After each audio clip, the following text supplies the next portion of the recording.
નમસ્કાર મિત્રો, લો ઇન્ફોર્મેશનમાં આપનું સ્વાગત છે. મિત્રો, સમય સાથે હવે અપડેટ થવું જરૂરી છે, કારણ કે હવે ફ્રોડ લોકો પણ સમય સાથે અપડેટ થઈ રહ્યા છે.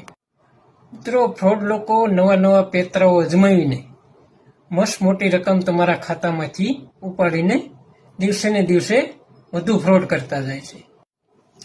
હાલના સમયમાં મિત્રો, ફ્રોડ લોકો એક એવો મેસેજ તમને મોકલશે કે તમારા વાહન નંબર પર ચલાન જનરેટ થયું છે. તે આ એપ દ્વારા તમામ માહિતી તમે જોઈ શકો છો. પરંતુ મિત્રો, એવી ભૂલ ક્યારેય નહીં કરતા. આવું એપ્લિકેશન ખોલવાની આપણે કોઈ જરૂર નથી, કારણ કે આમાં એ પ્રકારના વાયરસ હોય છે કે જેને એકવાર ઓપન કરતા તમારી તમામ માહિતી ઇન્ફોર્મેશન તે સાયબર ફ્રોડ લોકો પાસે જતી રહે છે. એટલે મિત્રો, કોઈ પણ રીતે ગભરાવું નહીં. જો તમારે ખરેખર આવું કોઈ ચલાન આવ્યું છે તો જરૂર કોર્ટમાંથી આજ નહીં તો કાલે સમજ આવશે. એટલે મિત્રો, એવું ટેન્શન લેવાની જરૂર નથી. કાયદો જાણો અને કાયદાના જાણકાર બનો અને આવા ફ્રોડ લોકોની બદલતી ચાલથી અવગત રહો. જય હિન્દ, જય ભારત.